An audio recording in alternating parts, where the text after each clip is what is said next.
What is going on with the UFC? So after Dana White's Contender Series last night, Dana White had a post media conference thing where he was asked a bunch of questions from the media, and he was asked about Conor McGregor, which he responded saying Conor McGregor will not fight this year. What the fuck? Now, as we all know, Conor McGregor was meant to face Michael Chandler at UFC 303, but he did have to pull out due to an injury. Now, if you remember correctly, when all this was going on, it was pretty much Ariel Helwani who had the insider information on what was happening with this event. But after that fight got pulled and Yuri Prohaska Pereira 2 got announced, then was it Ariel Helwani that released this? Yeah, it was. Ariel Helwani released a photo of what the other events were going to be this year, who was going to main event what. And for the December card, he had McGregor versus Chandler. Now, I thought that was going to be the event because it wasn't a serious injury for McGregor, and I thought the UFC would be looking to bring him back, but apparently not. Dana White says it will not happen this year. Now, Conor McGregor did respond. Here's his tweet on screen saying, Dana, December is the date. Bring the calendar year home with a winning event. Come on now, what's this? I am off the altitude next month to prepare. So it seems like Conor McGregor was none the wise of this, and he didn't know. He expected to be fighting in December. So obviously, whatever was put up talking about this being rumoured to happen in December wasn't a lie then. Conor McGregor, one of the fighters, also thought that. Now, this whole situation is pretty fucked, to be honest, because if you watch Dana White, now obviously, I'm thirsty, 2 seconds. Now, obviously, this fight was announced for 303. It was confirmed. Dana did confirm it. But it seemed like throughout the whole process of Conor McGregor coming back, that Dana White was so unsure if this was going to happen. He wasn't ever really excited for the potential return of Conor, which is weird considering he's been the biggest Conor glazer for ages now. Maybe John Jones has taken that spot. But yeah, it was just weird how Dana White was acting, considering you can say what you want about Conor McGregor, but this man is still the biggest star in combat sports. Now, I thought the UFC and Dana White would have done everything in their power to try and fit this man back in. And if you really think about it, the December card does kind of make sense because you've obviously got Ilya Topuria, Max Holloway at 308. You've got John Jones headlining the card after that in November. You've got Adesanya Duplessis headlining this weekend. So it's like, what other fights are going to go on that card?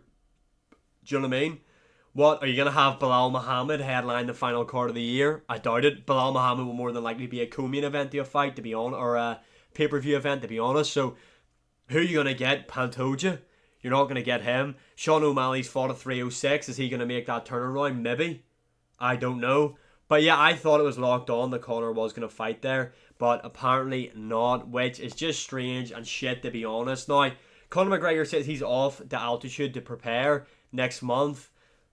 This is the thing. I am a Conor fan. I do want to see him come back. But if he isn't going to really commit to a camp and cut out the drinking, the party and all that bullshit and really knuckle in and dedicate to a camp, I don't want to see it because I don't see the point in him coming back and getting beat again. It doesn't make any sense whatsoever for Conor McGregor to do that.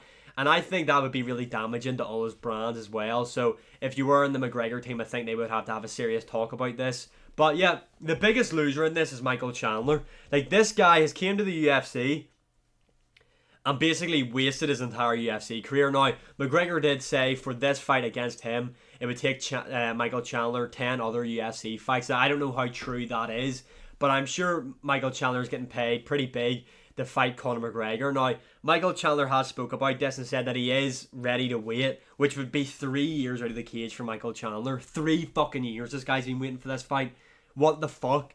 But he said that he would be looking to potentially move on, and the opponent that would make the most sense to him, apparently, is Charles Oliveira, which is interesting. Now, there were other rumours online that the UFC were going to do an interim lightweight title fight, as Islam Makhachev is now out until 2025, and the rumour for that was Charles Oliveira versus Arman Tsarukyan, which we've already seen that fight, so I wasn't really too keen on it.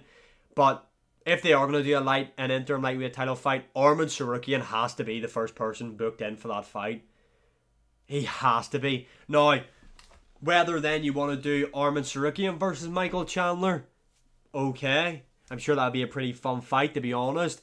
But I think Arman Tsarukyan has to be in the running for the interim lightweight title, unless they're just gonna do Michael Chandler versus Charles Oliveira on a pay-per-view. Fair enough, but then if that's the case and I'm Michael Chandler, I'm waiting for McGregor. Then the only thing that would really change my mind is if there was a belt on the line, and 307 needs a main event, so there's a possibility Chandler could fight for the interim title at 307 if the UFC are considering an interim lightweight title fight.